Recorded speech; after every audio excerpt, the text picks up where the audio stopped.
Welcome, Ed Morrissey. I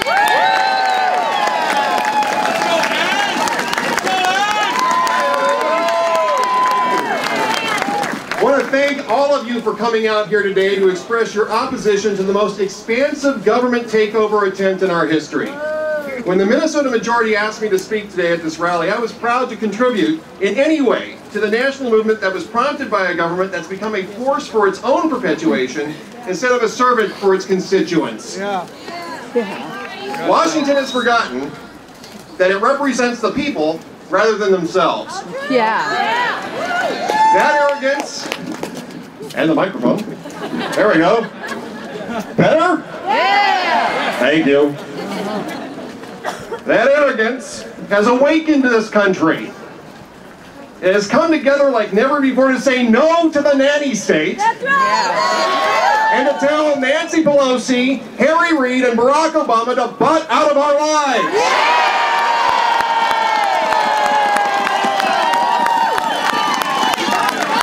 I'm amazed at the hubris of some politicians and their elite group of allies in Washington, D.C.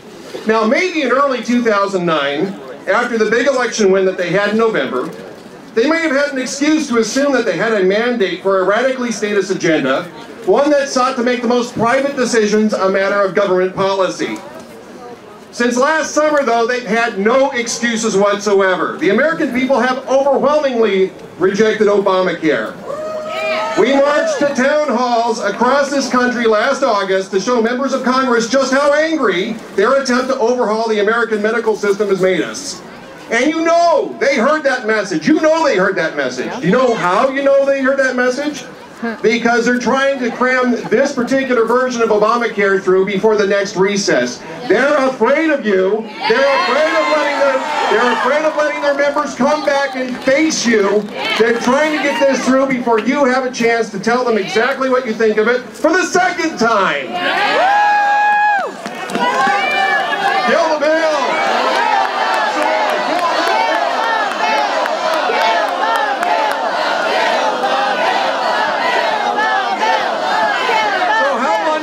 Has this become? I mean, it's really not difficult to figure this out. Even the pollsters have figured this out. Associated Press, last week, Associated Press showed that 68% of Americans oppose the use of reconciliation to pass health care reform. That's over 2/3 of the American public telling Congress no. 2 weeks ago, CNN, not exactly a bastion of conservative thoughts, showed that 73% wanted Congress to start over from scratch or just forget about health care reform in this session altogether. Now that was not a big change, folks, because that same poll was taken in November and it was 72% back then. In fact, there were 9 national polls taken in February from major pollsters and media organizations.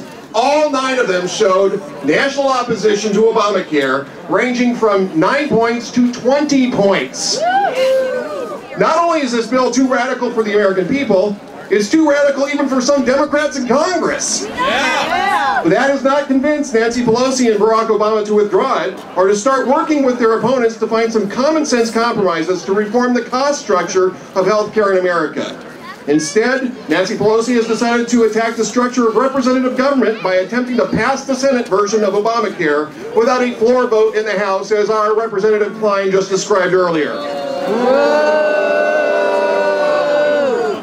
Oh, you don't like that? No. That's how desperate the nanny staters are to defy you and saddle America with a government overhaul of our health care system that we don't want. Just 14 months after taking complete control of Washington, Democrats face a Waterloo in the midterm elections. In November 2008, yeah, we'll be singing Waterloo in November, I promise you that.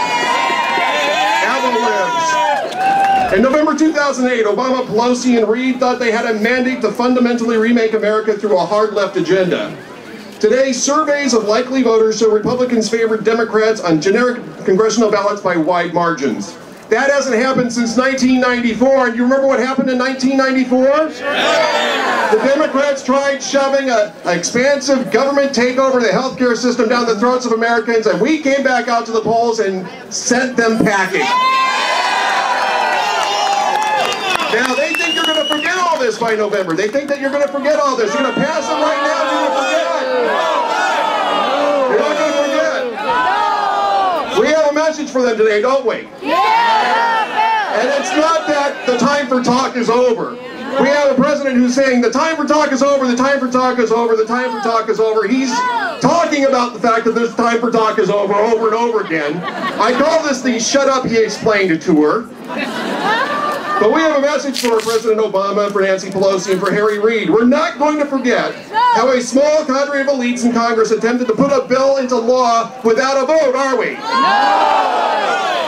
Will you forget how Nancy Pelosi, Harry Reid, and Barack Obama wrote these bills in backroom deals with lobbyists and then demanded votes before anyone could read what these 2,000-page behemoths contained? No! That's why it's so important to keep the pressure on Congress. Don't let them ignore us. Keep coming out to these rallies. Keep calling their Washington offices to tell them what?